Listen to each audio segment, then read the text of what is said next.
Good morning students, my self Sandeep Girdhar. जैसा कि आपको सभी बच्चों को पता है बेटा, हमारा 7th क्लास का जो चैप्टर नंबर 16 है चांस एंड प्रोबेबिलिटी, हमने वो स्टार्ट किया हुआ है और उसकी जो फर्स्ट एक्सरसाइज है 16A उसे हमने एक्स रिकॉर्डर वीडियो की हेल्प से आप सभी बच्चों को सेंड भी कर दी थी। तो चलिए आज हम इसकी लास्ट एक्सरसाइज स्टार्ट करते हैं जो कि 16B है। इसके अंदर हमें प्रोबेबिलिटी फाइंड करनी होगी। इससे प्रीवियस एक्सरसाइज में हमने likely, unlikely, certain, impossible, possible events के बारे में जाना था और इसके अंदर हमें किसी भी इवेंट्स की आउटकम्स की क्या प्रोबेबिलिटी होंगी वो सीखेंगे। तो देखिए, किसी भी इवेंट की यदि हमें प्रोबेबिलिटी फाइंड करनी है तो आपको ये फॉर्मूला याद रखना है। प्रोबेबिलिटी को ही हम चांस भी बोल सकते हैं या संभावना किसी चीज़ की होने की, वो कैसे फाइंड की जाती है, वो इस फॉर्मूले से फाइंड की जाएगी। नंबर ऑफ सक्सेसफुल आउटकम्स, मतलब हमें जिसकी प्रोबेबिलिटी फाइंड करनी है वो कितनी बार उसके अंदर आया हुआ है उसे हम क्या बोलेंगे, उसकी सक्सेसफुल आउटकम्स। और अपॉन में क्या होगा, नंबर ऑफ पॉसिबल आउटकम्स की उस इवेंट, उस जो क्वेश्चन है हमारा उसके अंदर टोटल आउटकम्स कितनी गिवन है वो अपॉन में आएंगी। जैसे कि हम ये फर्स्ट क्वेश्चन देखते हैं। इस फर्स्ट क्वेश्चन के अंदर देखिए बेटा, आप सभी बच्चे अपनी बुक के अंदर ये जो शेप चार्ट आपको दिखाई दे रहा है, ये बुक के अंदर देखना। इस शेप चार्ट के अंदर क्या है कि सर्कल्स, रेक्टेंगल्स, स्क्वायर, ट्रायंगल और इसी तरह से ये रोम्बस है और ये एक क्रॉस का साइन है। ये सभी फिगर्स उस चार्ट के अंदर आपको गिवन है। कोई 2 बार है, कोई 3 बार है, कोई 4 बार है, कोई 10 बार है, वो हम इसके अंदर अभी देख लेंगे। और आपको करना क्या है, प्रोबेबिलिटी फाइंड करनी है किसकी, इन सभी फिगर्स की। और हमें गिवन क्या है, ये जो आपको स्क्वायर दिखाई दे रहा है 3rd नंबर पे, इसकी जो प्रोबेबिलिटी है वो क्या है, 4/32। इसका मतलब क्या हुआ 4/32 का, ये जो हमारे पास चार्ट गिवन है, इस चार्ट में टोटल जो नंबर ऑफ बॉक्सेस हैं वो कितने हैं, 32। तो इसलिए हमने अपॉन में क्या लिखा, 32। अब ऊपर क्या आएगा, हमें प्रोबेबिलिटी किसकी फाइंड करनी है, स्क्वायर की।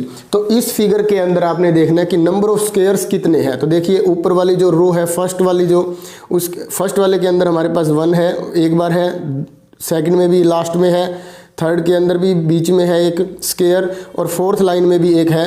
तो इसका मतलब टोटल नंबर ऑफ स्क्वायर्स कितने हैं, 4। तो इसलिए इसकी प्रोबेबिलिटी क्या हो जाएगी, 4/32।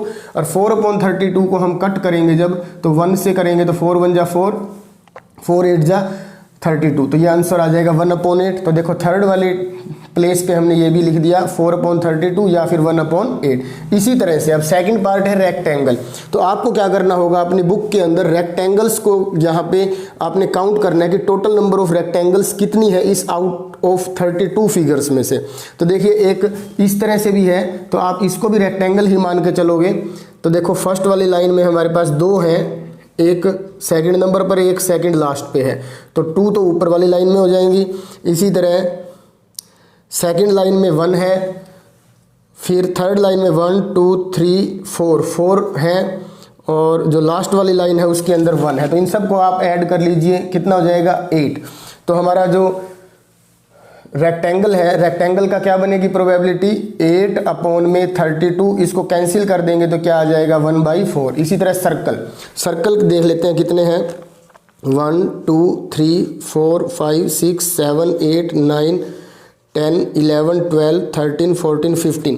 तो 15/32 कट होता है तो कट कर दो, अदरवाइज यहीं तक रह जाएगा। फिर काउंट कर लो, 1 2 3 4 5 6 7 8 9 10 11 12 13 14 15 टोटल सर्कल्स हैं। तो 15 और 32 को यदि कट होते हो तो कर दो, अदरवाइज ये प्रोबेबिलिटी आ जाएगी सर्कल की। फोर्थ में है ट्रायंगल। ट्रायंगल काउंट कर लेते हैं अब हम, इसके अंदर कितने ट्रायंगल्स हैं, 1 2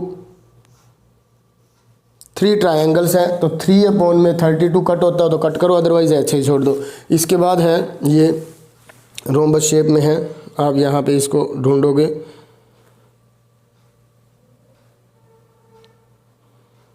इसके अंदर ऐसा कोई भी नहीं है रोम्बस शेप्ड जिससे कि हम इसको कर पाएँ। और इसका हम 0 भी दे देंगे क्योंकि इम्पॉसिबल है, तो इसकी जो प्रोबेबिलिटी है वो क्या हो जाएगी, 0 हो जाएगी। इम्पॉसिबल की जो ना हो उसकी प्रोबेबिलिटी 0/32 करोगे तो 0 हो जाएगा। बाकी एक बार चेक भी कर लेंगे हम।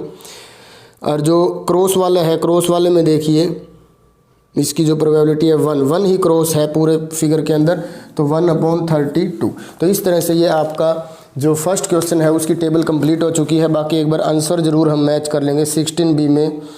इसमें ये देखिए 15/32 1/4 ठीक है, 1/8 भी ठीक है, पर जो फोर्थ वाला है हमारे पास ये है 3/32, बट फिफ्थ वाले में 1/32 गिवन है। तो एक बार दोबारा से हम फिगर चेक कर लेते हैं।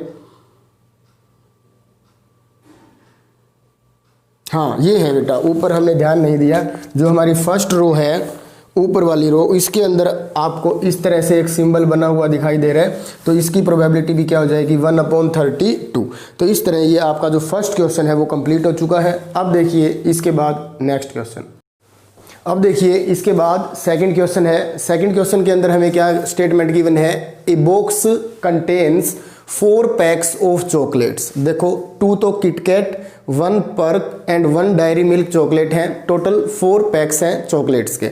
श्रुति takes out a pack without looking at the packs. बिना देखे उसने एक इसमें से पैक को सिलेक्ट करना है, चूज करना है या फिर उसको निकालना है। व्हाट इज द चांस या probability that she picks Perk या फिर किटकैट। तो देखिए हमें सबसे पहले क्या लिखना होगा यहाँ, total number of packs of chocolates. Chocolates के कितने पैक्स हैं, टोटल 4 हैं। तो number A, number of Perk chocolate is equal to 1। तो रिक्वायर्ड प्रोबेबिलिटी भी लिख सकते हो आप, या फिर probability of choosing Perk chocolate is equal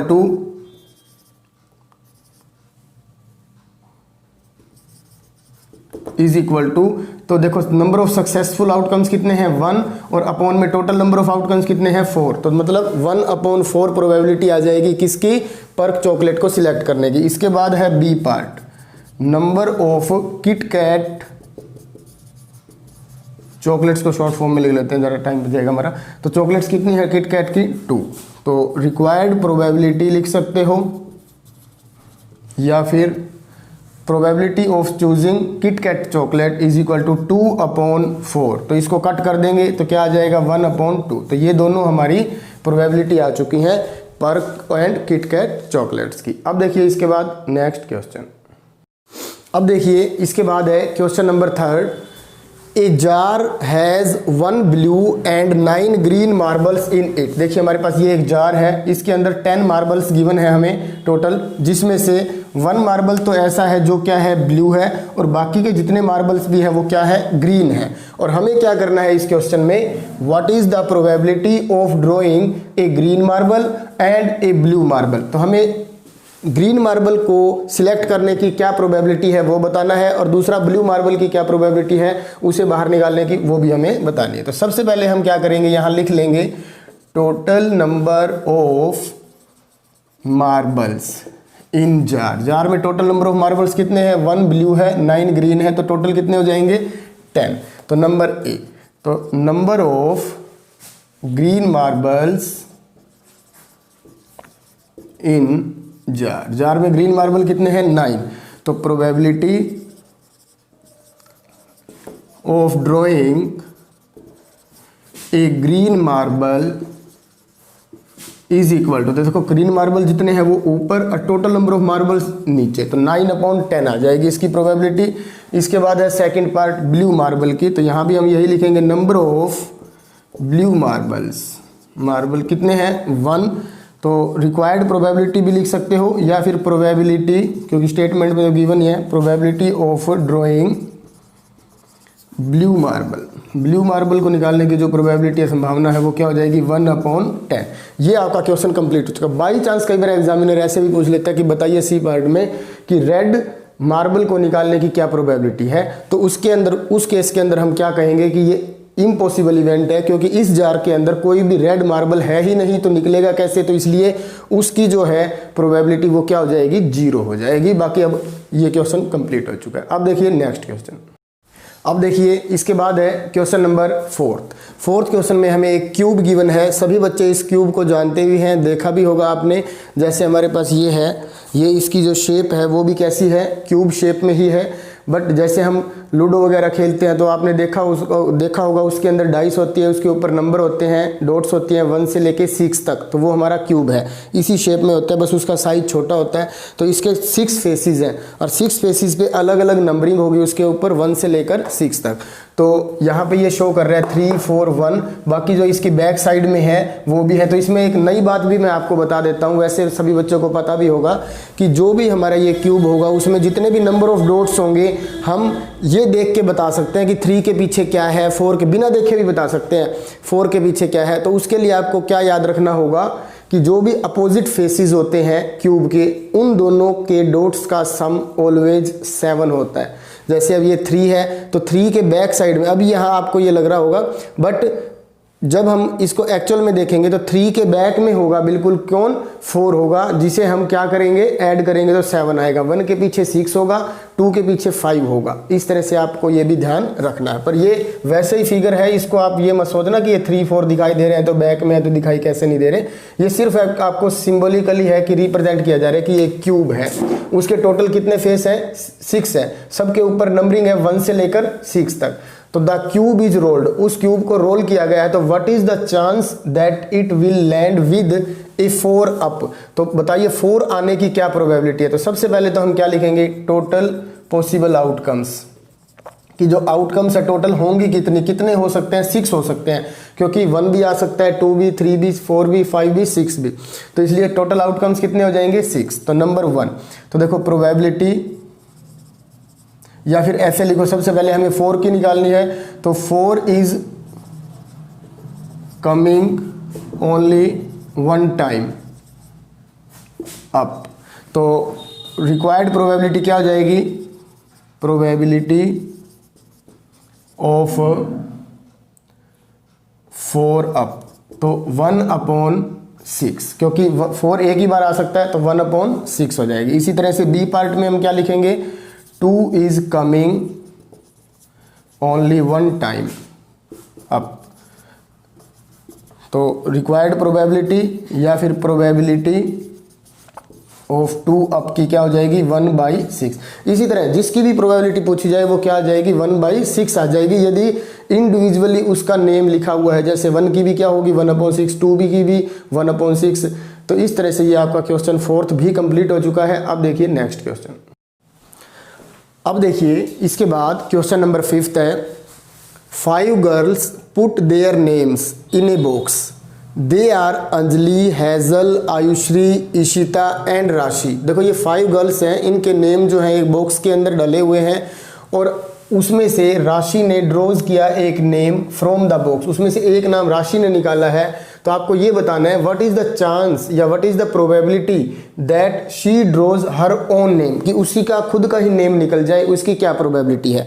तो सबसे पहले तो ये देखना है हमें कि उस बॉक्स के अंदर टोटल नंबर ऑफ कितनी गर्ल्स की स्लिप्स हैं, तो वो है 5। तो टोटल आउटकम्स तो कितनी हो जाएंगी, 5 हो जाएंगी। और उसमें राशि नेम से कितनी स्लिप्स हैं, कितने नेम है, तो 1 ही है। तो वो अपनी ही खुद की मतलब ड्रॉ करे तो उसकी क्या प्रोबेबिलिटी हो जाएगी, 1/5 हो जाएगी। तो सबसे पहले हम यहाँ क्या लिखेंगे, total number of possible outcomes,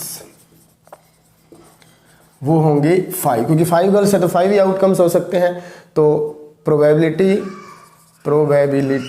of drawing her own name, तो इसके लिए हम क्या प्रोबेबिलिटी करेंगे, 1/5। तो इस तरह से ये आपका जो क्वेश्चन नंबर 5th है वो कंप्लीट हो चुका है। और यदि इसमें से पूछा जाता कि इशिता नेम की क्या होगी, तो वो भी 1/5 आएगी, अंजलि का वो भी 1/5, हेजल का वो भी 1/5, आयुश्री का वो भी 1/5। हाँ, फर्क आ सकता था यदि ये पूछा जाता कि उस की मतलब ड्रॉ करो जिसके अल्फ़ाबेट दोनों के सेम हो। तो देखो फर्स्ट अल्फ़ाबेट दोनों का सेम हो, तो फर्स्ट अंजलि में भी ए आर है और आयुश्री में भी ए आर है, तब उस केस के अंदर हम क्या कर सकते थे, 2/5 कर देते। पर अब हमारा क्या आएगा आंसर, 1/5। अब देखिए इसका क्वेश्चन नंबर 6th। तो 6th क्वेश्चन को करने से पहले थोड़ा सा मैं आपको इंट्रोडक्शन दूंगा इसका, जिससे कि आपको प्लेइंग कार्ड्स के बारे में पता भी चल जाएगा और फिर आप इसके अलावा भी कोई क्वेश्चन आ जाए तो उसको भी ईजिली सोल्व कर सकते हो। तो देखो टोटल 52 प्लेइंग कार्ड्स होते हैं, 52 कार्ड्स होंगे, जिसमें से 26 ब्लैक होंगे और 26 रेड होंगे। ठीक है, इसको यदि आपने पेज पे लिखना हो, स्क्रीनशॉट लेना हो तो ले सकते हो। टोटल 52 कार्ड्स होते हैं, जिसमें से 26 ब्लैक कलर के होंगे और 26 रेड कलर के होंगे। अब जो ब्लैक कार्ड हैं उनके भी मैं आपको बता देता हूँ। 13 कार्ड जो होंगे वो स्पेड होंगे, स्पेड, और 13 कार्ड जो होंगे स्पेड्स, और 13 कार्ड्स होंगे क्लब्स के। इसी तरह से 26 जो रेड हैं उसमें 13 कार्ड्स तो होंगे डायमंड, और 13 कार्ड्स जो होंगे वो होंगे हार्ट्स के। तो इस तरह से ये टोटल देखो 13 + 13 + 13 + 13 मिला करके 52 हो जाते हैं। बात करें ब्लैक और रेड की तो भी 52 ही हो जाते हैं। तो ये तो आपने याद रखना है। अब हम इसके अंदर जो ये 13 सब के अंदर है वो कैसे होते हैं, तो देखो 1 2, अभी सारा बता देता हूँ। 1 2 3 4 5 6 7 8 9 10 11 12 13, ये 13 कार्ड्स हमने लिख लिए, जिसमें से जो 1 नंबर का कार्ड है उसे हम क्या बोलेंगे, S card, ACEN, S card. और जो 11 नंबर का कार्ड है उसे हम बोलेंगे जैक, जिसे हम, इसके ऊपर फेस भी होता है। 12 वाले को बोलेंगे क्वीन, और 13 वाले को हम बोलेंगे किंग। इसको रिप्रेजेंट करेंगे के से, इसको करेंगे क्यू से, और इसको करेंगे हम जे से। ये आपको याद रखना है। तो देखो 13 ये कार्ड्स हैं जो स्पेड में भी होंगे, क्लब्स में भी होंगे, डायमंड्स में भी होंगे और हार्ट्स में भी होंगे। तो मतलब ये जो किंग है, एक किंग स्पेड्स का होगा, एक क्लब्स का होगा, एक डायमंड्स का होगा, एक हार्ट्स का होगा। तो इसका मतलब टोटल 4 किंग्स होंगे, 4 क्वींस होंगी, 4 जैक होंगे। इसी तरह सभी कार्ड्स 4 होंगे। अब आपको एक बात और याद रखनी है, जो कि हमारा क्वेश्चन भी है इसके अंदर, नंबर्ड कार्ड। तो नंबर्ड कार्ड में ये वाले जो कार्ड आपको दिखाई दे रहे हैं, ये वाले काउंट होंगे नंबर्ड कार्ड में, यहाँ से यहाँ तक वाले। और ये जो पीछे वाले हैं 11 12 13, जिसे जे क्यू और के बोलते हैं, इनको हम बोलेंगे फेस कार्ड्स। तो देखो 3 फेस कार्ड इसमें होंगे, 3 क्लब्स में होंगे फेस कार्ड, 3 डायमंड में होंगे और 3 हार्ट्स में होंगे। तो टोटल जब फेस कार्ड की बात आ जाए तो टोटल 12 फेस कार्ड्स होते हैं। और नंबर्ड कार्ड कितने होते हैं, तो देखो अब 2 3 4, इसको काउंट कर लो, 1 2 3 4 5 6 7 8 9। तो 9 स्पेड्स में होंगे, 9 क्लब्स में होंगे, 9 डायमंड्स में होंगे और 9 हार्ट्स में होंगे। तो 9 4 जा 36 नंबर्ड कार्ड्स होते हैं। तो अब देखिए, हम इसको स्क्रीनशॉट ले लेना बेटा, या अपनी नोटबुक के ऊपर नोट कर लेना, बाद में आपको समझने में दिक्कत नहीं आएगी। अब मैं एक बार इसको इरेज कर रहा हूँ। बाकी इसके ऊपर बहुत सारे क्वेश्चंस बनते हैं, उतना ही बताऊंगा जितना कि आप पजल भी ना हो पाओ और आपका कॉन्सेप्ट भी क्लियर हो जाए। बाकी 8th क्लास में और इंट्रोडक्शन देंगे आपको, 9th में और इंट्रोडक्शन आएगा। तो इसलिए स्टेप बाय स्टेप आपके ये इंक्रीज होते जाएंगे। अब देखिए हमारा जो क्वेश्चन नंबर 6 है, an ordinary pack of 52 cards. तो टोटल कार्ड्स कितने हैं, 52, इज वेल शफल्ड, अच्छे तरह से उसको मिला दिया है। The top card is then turned over, जो इसका टॉप कार्ड है उसको टर्न्ड ओवर करना है। तो आपको बताना है कि what is the probability that, क्या प्रोबेबिलिटी होगी, the top card will be A red card. बताओ क्या प्रोबेबिलिटी होगी कि जो टॉप कार्ड है वो रेड कार्ड होना चाहिए। तो सबसे पहले हम क्या लिखेंगे, total number of cards, total number of cards कितने हैं, 52। तो पॉसिबल आउटकम्स कितने हो जाएंगे हमारे, 52 ही हो जाएंगे, क्योंकि 52 में से हमें करना है। अब देखिए नंबर ए, टॉप कार्ड जो है वो क्या होना चाहिए, रेड कार्ड। तो पहले आपको ये पता होना चाहिए कि total number of red cards कितने होते हैं, total number of red cards कितने होंगे। अभी अभी बताया था हमने 26। तो उन 26 में से ऐसी कोई कंडीशन अप्लाई नहीं की कि कौन सा कार्ड होना चाहिए, रेड होना चाहिए, चाहे वो उसका हो, हार्ट का हो, चाहे वो डायमंड का हो, कोई भी हो। तो प्रोबेबिलिटी ऑफ रेड कार्ड की क्या प्रोबेबिलिटी हो जाएगी, 26 आउट ऑफ 52। तो ये कैंसिल होके क्या आ जाएगा, 1/2। तो रेड कार्ड ऊपर टॉप पर आए उसकी क्या प्रोबेबिलिटी होगी, 1/2 होगी। इसी तरह से the top card is A numbered card. तो पहले तो हमें ये लिखना है total number of number cards कितने अभी अभी बताए थे हमने, 36। तो रिक्वायर्ड प्रोबेबिलिटी लिख लो या फिर वैसे ही लिख लो, the top card is a number card की क्या प्रोबेबिलिटी हो जाएगी 36 अपॉन में 52, कट कर दो इसको 2 की टेबल पे, 18 अपॉन में 26, फिर 2 की टेबल पे कट कर दो 9 अपॉन 13। तो ये प्रोबेबिलिटी आ जाएगी रेड कार्ड की 1/2 और नंबर कार्ड की क्या आ जाएगी 9 अपॉन 13। तो बेटा आपको इस वीडियो के अंदर क्वेश्चन नंबर 6 तक ही करवाए जाएंगे, बाकी क्वेश्चन जो होंगे हम हमारी नेक्स्ट वीडियो में करेंगे। Thank you and have a nice day बेटा।